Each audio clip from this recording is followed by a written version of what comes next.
Bonjour à tous. Bon ben voilà, petite vidéo un peu coup de gueule quand même parce que on a eu une semaine extrêmement complexe.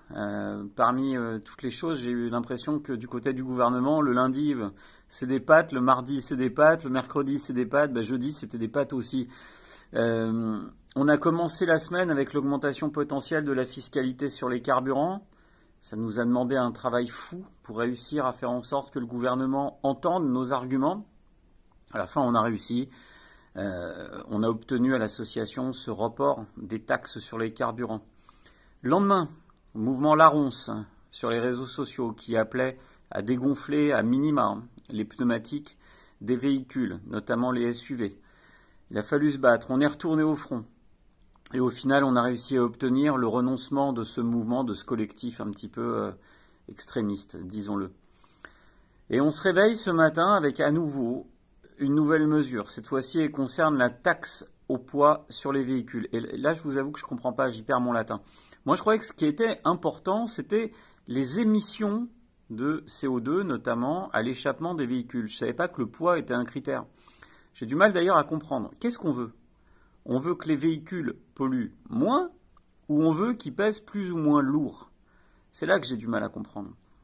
Dans ce contexte, on est en train d'ajouter une taxe. L'État s'était engagé à ne pas augmenter les impôts. Enfin bon, ok, s'ils n'augmentent pas les impôts, mais qu'ils augmentent les taxes, c'est pareil, on joue sur les mots. Je ne sais pas ce qui se passe. D'un côté, on a cette haine anti-automobile, ce discours anti-automobile, cette alimentation un petit peu du discours écologiste le plus extrême, parce que tous les jours, on nous rajoute une mesure contre les automobilistes, on donne raison à ces fondamentalistes finalement. Et puis à côté de ça, vous voyez, il y a ça. Il y a la réalité pragmatique du terrain qui concerne l'épidémie qu'on vit. C'est-à-dire que pendant qu'Emmanuel Macron nous parle à la télévision de coronavirus, de mesures, de couvre-feu, de ne pas se réunir à plus de 6 personnes, ouais, j'entends.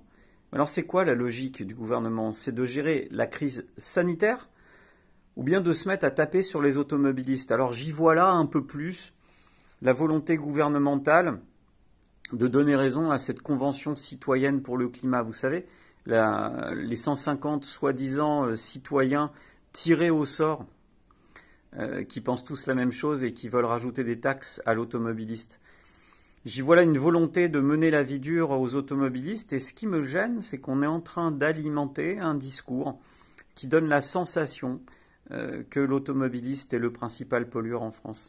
Ça me gêne parce que j'ai plutôt l'impression que l'urgence actuellement, elle est plutôt sanitaire, si j'en veux pour preuve les images qui tournent à la télé juste derrière moi. Et là, on donne la sensation que l'urgence, c'est surtout d'ajouter des taxes. Alors, je vous appelle tous à vous mobiliser auprès de 40 millions d'automobilistes et à bien faire attention, comme moi, à ce qui se passe sur le terrain. On nous parle d'urgence sanitaire et moi j'ai l'impression que quand on est automobiliste, actuellement, on sert surtout de cible pour de nouvelles taxes.